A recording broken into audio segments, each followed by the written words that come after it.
Welcome to the Lessons from the Tank podcast. This week, we have Maxwell Cohen from Peelaways.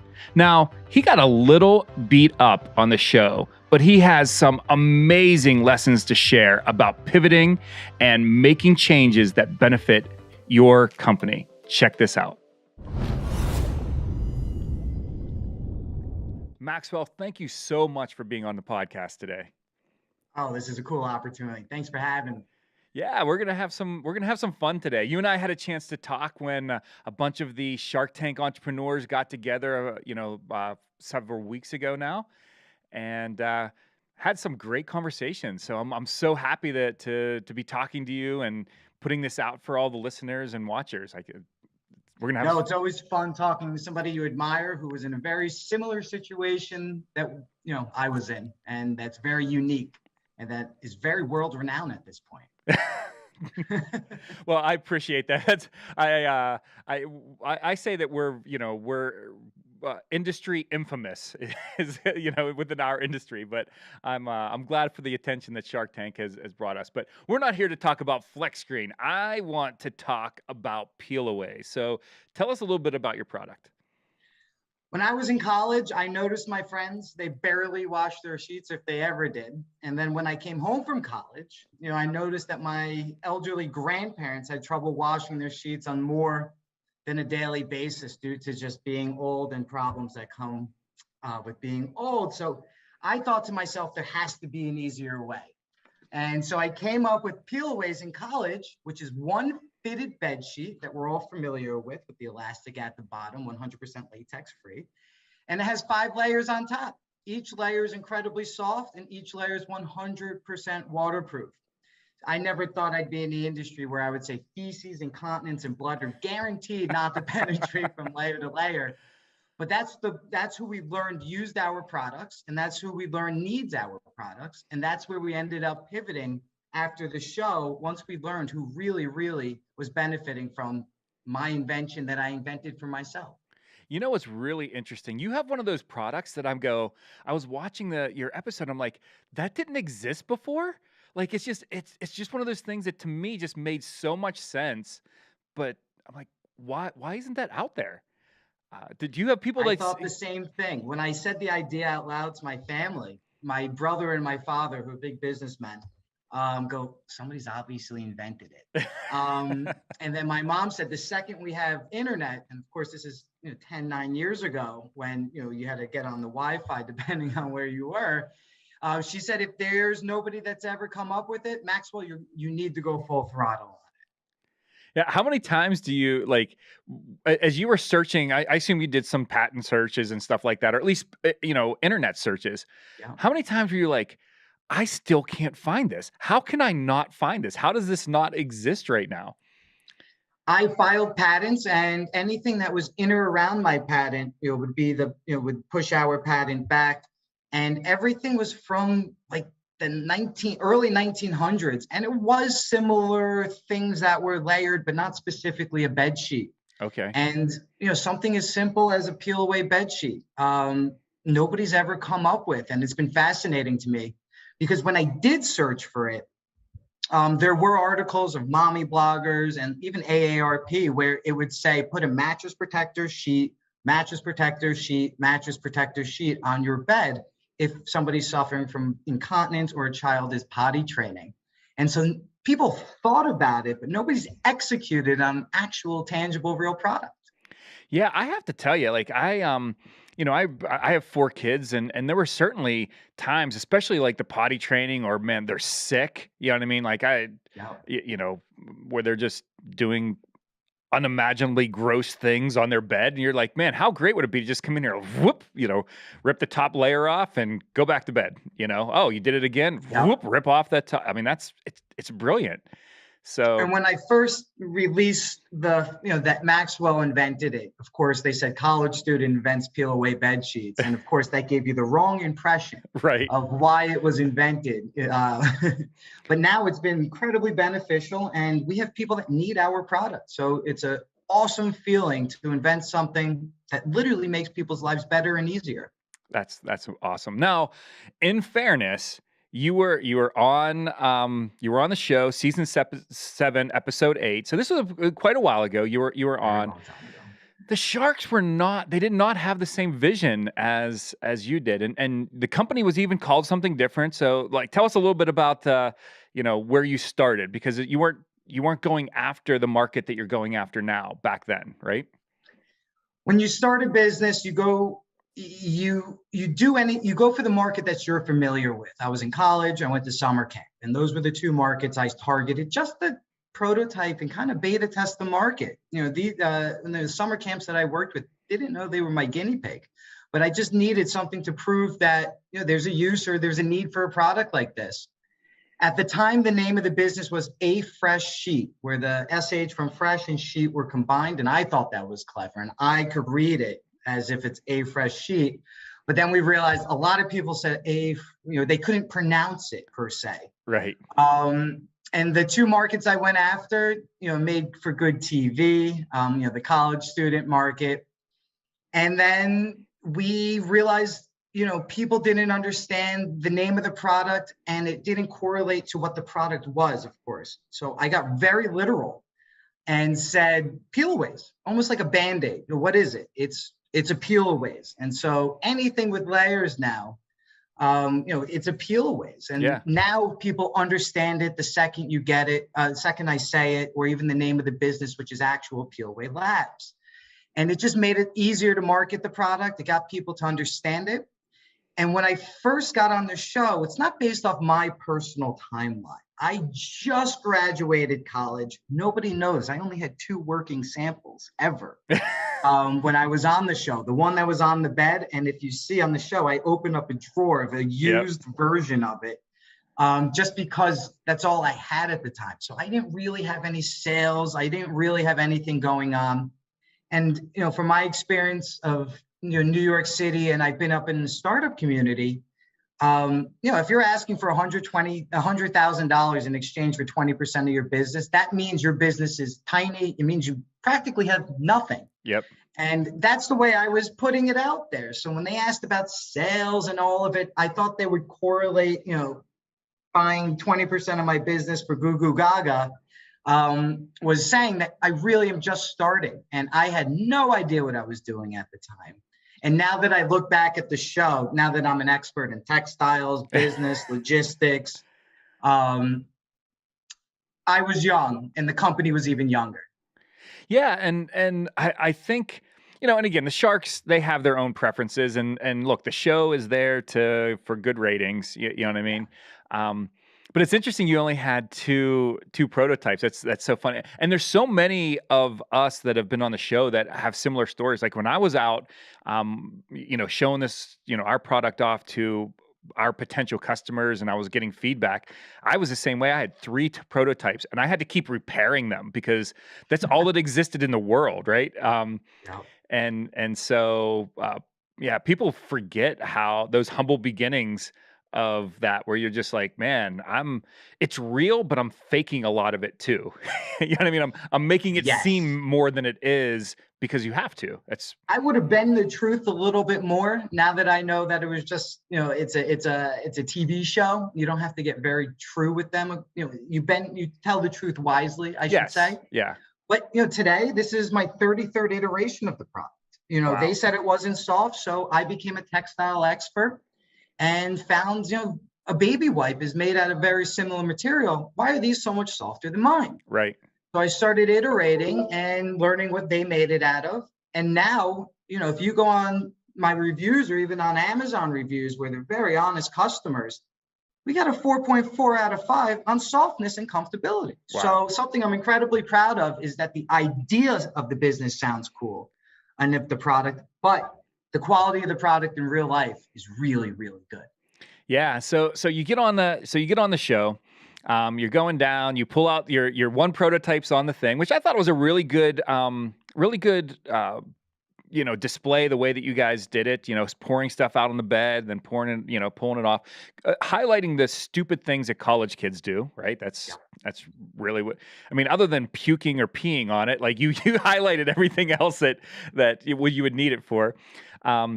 But then, the sharks started doing weird stuff, like Mr. Wonderful, like trying to blow through through the prototype to see if it would breathe. It was just so weird.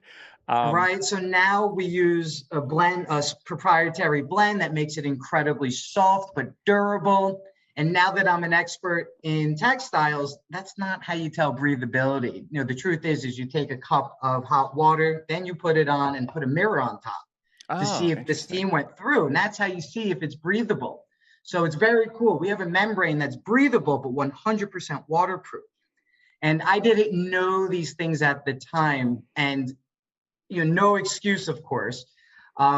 They were filming all week. This was Sunday on a 3:30 afternoon. Oh, they were done by that After time. I exactly, I think Yep. they were filming from Thursday, and so right before I went on, my producers go, "Dude, they're super cranky." I go, "All right, I'm Maxwell from New York City." I could only imagine somebody coming in with that energy, but I had different expectations, but it's a motivation that I use today. I will say, and again, you got a little bit beat up, but man, you took your lumps so well, which is rare. I was really impressed. Even like you thanked them for their criticism. It wasn't even Yeah. necessarily like constructive feedback. It was criticism, and you handled it gracefully. And I have to give you kudos for that because man, that would be tough. And you did it so well. I would have been like choked up. So, It was good even job. more harsh in real life, I promise you. It's 55 minutes of them just slamming. And when I thought I was coming out there with a valuation that proved I have nothing, but I have a wonderful idea, and nobody saw any practical use out of it. It's a dog of a product. Shoot it, get rid of it, and do something else with your time, which made me go even harder in the paint. Yeah. So let's talk about that. All right. So you go on the show, you took some lumps, but you and again, I don't want to put this all on Shark Tank, but some of the advice that they gave because Robert was like almost immediately again in the from what we saw, almost immediately was like this is an institutional play, not necessarily a retail play. Um, did that like spark something in you, or was that already in the back of your mind that like, hey, you know what, hospitals, stuff like that might I want to was do this, selling to South African hospitals. And how big is that market? right? They were making fun of, which is a wonderful, massive market. I sell to institutions all over the world now. So if you Yep. hurt yourself in Malaysia and go to Kuala Lumpur Hospital, I guarantee you're on my products. Wow. So we've gone the institutional route. Everything changed, of course, during COVID. Many people went back to traditional habits of doing it's literally just the top sheet. Next time you go to a hospital, see what you're sleeping on, be more conscious of it. Right. And it's literally it's not even fitted sheet anymore, it's just the top sheet. So the innovation factor is there. We have some institutions in the US, and we work with Medline, one of the largest distributors in our category of consumables and incontinent products, and they push it towards their customers and institutions. But during COVID, we switched over to our direct-to-consumer business and focused more on stuff that we can control. And since then, it's been a wonderful product. This is a product that everyone you've ever met could use. There's people that on top of your mind that should use it. And then we really wanted to refine down to the people that we believe need our product. And if you read our reviews, we have subscription business. We have customers that can't live without it. So when we ran out of inventory during COVID, just because of supply chain, people were really hurting without the product. It was awesome feeling, of course, but I was urgent to get the product back on the shelves. A subscription business, that's brilliant. And it makes perfect sense. Again, I'm sitting here like, like just listen to you. I'm like, of course it's a subscription business. Like if you have, again, just grandma that's having issues and she has to have this, well, you know what? She's going to need a pack a week or something like that. And she's going to want them to just show up every, when she needs them. So Yep. that's So brilliant. from special needs to potty training to elderly incontinence and everything in between, it's a wonderful product from the inception of life to the end of life. And we do now work with institutions to sell the products, but it wasn't as easy to get into these institutions as everybody would assume or think. based off the practicality and the convenience of the product. But we continued to truck along, got our foot in the door, and still making it work 7, 8 years later. So, all right. So the name of the podcast is Lessons from the Tank, and so let's talk about the what again, from talking to you and both in person and here, seems like you learned a big lesson about shifting, and pivoting when the world shuts down like it did with COVID, or hey, our product is better accepted here, or whatever the case may be. What's that process like for you? Or is it just, you're like, hey, we have to do something different and I'm doing it tomorrow? Like, are you like, is it a long drawn out thing for you? Or are you a, ready, fire, aim guy? I've learned you have to get smart real quick. You have to iterate real fast. You have to make big decisions real, quick and on your toes. Just switching the name of the business was a huge iteration for us. And I don't like to call it a pivot because we didn't switch everything, but we learned. Yep. And we learned from our customers. They couldn't pronounce what it was. So I immediately had no loyalty to the name of my business and said, immediately, let's switch it. During COVID, the relationship with the manufacturers in China, we have a wonderful relationship with them.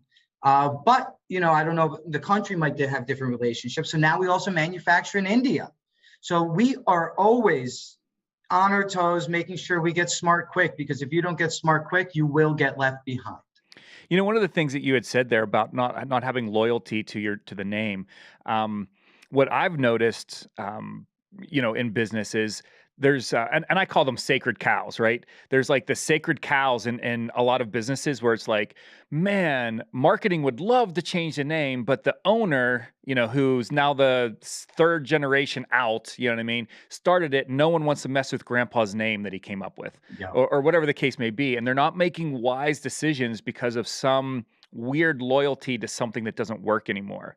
Have you seen, again, you haven't experienced that because you're like, screw it, we're out, right? We're doing something different. My favorite part is everybody says, I want to start a business so I could work on my own time and work for myself. I don't work for myself. I work for my customers. Mm-hmm. I get belly to belly with my customers, understand their needs and their wants. They said they wanted a pillowcase. I threw in a pillowcase. I put on the outside of our product, the feel is soft because it is a new feeling. It's not a woven sheet. It's a non-woven. So like imagine, as I mentioned before, like a baby wipe. So it's something new. Does that cost me more? Yes. But do I know the customer needs to feel the material? Because if you go to a Bed Bath & Beyond of the world, you go buy sheets, usually it's in a pouch that's of the material that's made out of. Yep. And, bedding industry, everybody's talking about thread count, million this, Egyptian that. And I'm not here to compete against those, though, these iterations now stand side by side. It's called the friction coherent, right? So what is actual softness? It's actually least friction. Mm-hmm. And so now we're side by side with 400 count cotton. And I'm super proud of, going through all the iterations to get to this stage. I liked how you had said that in the show as well. We were like, look, I'm not competing against, these very expensive sheets. This is essentially you're saying this is a throwaway item that's a necessity, not a luxury. And which I've learned it's a luxury convenience. Yep. It really is. And, I was concerned when I first started that it's not soft enough for the customer. I don't know what to do anymore, but I worked my tushy off to make sure that I became an expert. Because if you ask me, what business am I actually in? I'm in the textile business. And so I made sure to go to every textile convention, feel everything, go to material, conventions to make sure that I could find the best materials possible at the best price. And, we both know we can make our products even higher quality, but does it make sense for capitalism and margins? And, I can make it out of 100% bamboo non-woven, maybe it's just not practical because it'd be too expensive to the end customer. And so you have to find a happy balance. And just like everything in life, it's about a happy balance of, was it acceptable for the customer? And is it big enough margins for me? Right. And I hate to do anything in life that's just good enough. But when you're first starting the business, good enough is good enough. And then you start fine tuning from there. Yeah, you're absolutely right, and I like something you said about you had become an expert in your field once you defined what your field was, which is really that's a big distinction because you're not an expert in sheets. You're an expert in textiles, completely different, uh, related but completely different things. Yeah. Um, and Yeah. and I think a lot of entrepreneurs start out going, "I know my little niche." Like, no, you got to know a lot more than that. It's the same thing with us. We sell window screens. I'm, for all intents and purposes, one of the world's most renowned window screen experts. There's like three people, right, in the world. So, but that's really not the industry that I'm in. I'm in the textile industry as well because we use a fabric. I'm in the wire bending, a steel industry, and I have to know that industry as well as the industry that I think that I'm actually in, which is that's a that's a big, big distinction. Yep, and that allows you to focus on what actually matters. Because if I was looking at betting, everything's just thread count. And Yep. so, as you mentioned, I invented something still that's brand new till today. It's not another cookie. It's not another, it's not another fashion brand. It's something that's brand new, and that also creates its own. I don't want to say problems, but its own challenges. Yeah. I have to educate people that something brand new exists and that you need it. Yeah, creating demand in an industry, and I think you had said, hey, look, sheets are hundreds and hundreds of years old. You have a quote unquote mature industry that you're trying to go in and creates a new category within that. Man, that's a tough uphill battle. It's been fun 8 years building this business. And, once you understand the people that need your product, you could start branching out to the shoulds and the coulds, people that should use it, the people that could use it. So, if you ask me, do I sleep on Peelaways? The answer is absolutely I do, but I use it as a mattress protector. Mhm. Every single mattress is just a giant sponge. So, there's the gross statistics. I don't have to get into it, but every 10 years, your mattress doubles in weight from your skin cells, the oil, whatever goes on top of the mattress. And your mattress is a pretty gross spot. So you need protective layers to make sure that it stays as clean and as safe as possible. And I used to have pretty bad acne growing up. And I started to learn that you actually get sick from your own filth most of the time. You spend 8 hours in that, in that environment on average. That's Mhm. 240 hours a month.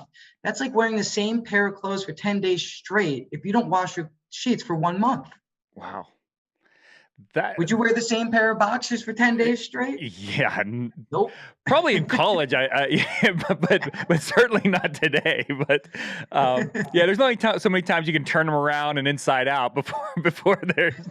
But but no, you're absolutely right. And like I even like my wife and I bought one of the adjustable beds and stuff like that, and they're like, look, our warranty is not if you don't have a cover, a mattress protector, it voids the warranty. Like, because even your oils and stuff break down your mattress, in certain instances. So, yeah, educating people that, hey, a gross mattress with a sheet on it that you never change is bad for you. Man, that's good And it's luck. very cool because Yeah. people can relate immediately, whether it's themselves or their college student or their summer camp. Most people don't want to wash their sheets. And so I believe we're solving a universal weekly hassle. Yeah.